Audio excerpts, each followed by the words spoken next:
ဂျပန်နိုင်ငံကမ္ဘာပေါ်မှာရထားစနစ်အကောင်းဆုံးနဲ့အတိအကျဆုံးနိုင်ငံတစ်ခုပါ။ဒါပေမဲ့ဒီတိကျမှုရဲ့နောက်ွယ်မှာအေးဆက်လွန်တဲ့အမောင်ကျန်တစ်ခုရှိနေပါတယ်။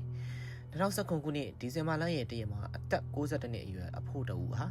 အိုက်ချီခရိုင်ကသူ့အိမ်ကနေမတိပတာထွက်သွားခဲ့ပါတယ်။သူဟာအဲဇိုင်းမှာမှတ်ညံချွေးမှုဝေဒနာကိုပြင်းထန်စွာခံစားနေရသူပါ။သူလမ်းမပြီးရောက်သွားတာကတော့ JR Central ရထားလိုင်းရဲ့အိုပုပူတန်ယုံနာကိုရထားလမ်းပေါ်ကိုမှအဲ့အချိန်မှာအမြင်ရထားတစ်စီးကသူ့ကိုတိုက်မိသွားပြီးအဖိုးဟာနေရာမှာတင်ပွဲချင်းပြီးတည်ဆုံးသွားခဲ့ပါတယ်။မိသားစုကနာရီအတွက်ပြင်ဆင်နေတော့မှပဲမထင်မှတ်ထားတဲ့အရာတစ်ခုကရောက်လာပါတယ်။အဲ့ဒါကတော့ယထာကုမ္ပဏီက JR Central ကပေးပို့လိုက်တဲ့တရားစွဲဆိုမှုလို့ပါ။ကုမ္ပဏီကအဖိုးရဲ့ဇနီး85နှစ်နဲ့တားဖြစ်သူကိုယန် 7.2 million ဒေါ်လာ6000ကျော်ရော်ကြေးပေးဖို့တောင်းဆိုခဲ့ပါတယ်။သူတို့ရဲ့အကြောင်းပြချက်ကအဖိုးဟိုဟာယထာလမ်းပေါ်တက်လာတဲ့အတွက်ယထာတွေအစီးရီ30ကျော်နောက်ကျသွားခဲ့ရပါတယ်။ခီးတဲ့ပေါ်2000ကျော်ထိခိုက်နစ်နာခဲ့ရတယ်။ဒါကြောင့်မိသားစုမှာတာဝန်ရှိတယ်ဆိုတာပါပဲ။ဂျပန်မှာ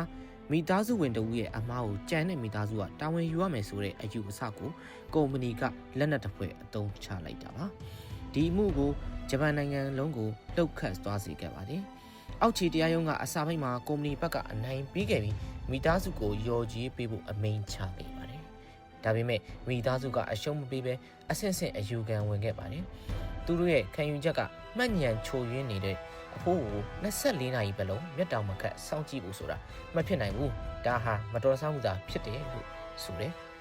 ။ဒီမှုဟာ2016ခုနှစ်အထိ9နှစ်တိုင်ကြာမြင့်ခဲ့ပါတယ်။နောက်ဆုံးမှာတော့ဂျပန်တရားလွှတ်တော်စူပါမီကောင်ကနေပြီးတော့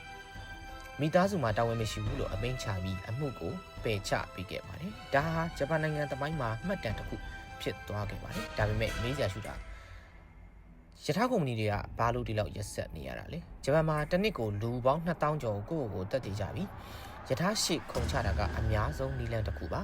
။ယထာကုမ္ပဏီတွေရဲ့အယူဆကရော်ချင်းငွေအမြောက်များတောင်းမယ်ဆိုတဲ့သတင်းစကားကိုလူတွေစီပေးခြင်းအပြင်ယထာလမ်းပေါ်တည်ကြောင်းကြံစည်မှုကိုဟန်တားကျင်တာပါ။ဒါ့အပြင်ဂျပန်ယဉ်ကျေးမှုမဲယူဝခုအများသူကိုဒုက္ခပေးခြင်းကိုအဆိုးရွားဆုံးအပြစ်ခံယူဆထားကြပါတယ်။တက်တည်သွားရင်တော့တစ်ဖက်ကုမ္ပဏီနဲ့ခီးတွေကိုဒုက္ခပေးခဲ့ရင်ဒီမိသားစုကအဲ့ဒီအမဲဆက်ကိုဆက်ခံရမယ်ဆိုတဲ့ဖိအားပေးမှုဖြစ်ပါတယ်။ခုနောက်ပိုင်းမှာတော့ကုမ္ပဏီတချို့ကဒီမူရကိုရှော့ချလာပြီးမြဲတေချာပေါက်ကိုတက်တည်တာလို့တက်တည်ပြနိုင်ခဲ့ရင်မိသားစုဟာအခုထိရော်ကြေးတောင်းခံနေရခြင်းဖြစ်ပါတယ်။ဒီဖြစ်ရဟာကျွန်တော်တို့ကိုမီးကုန်းတစ်ခုထုတ်နေပါတယ်။စနစ်တစ်ခုရဲ့တိကျမှုနဲ့ကုမ္ပဏီတစ်ခုရဲ့အကျိုးမြတ်ကလူသားတစ်ယောက်ရဲ့အသက်နဲ့ပူဆွေးမှုကိုပိုအရေးကြီးနေသလား။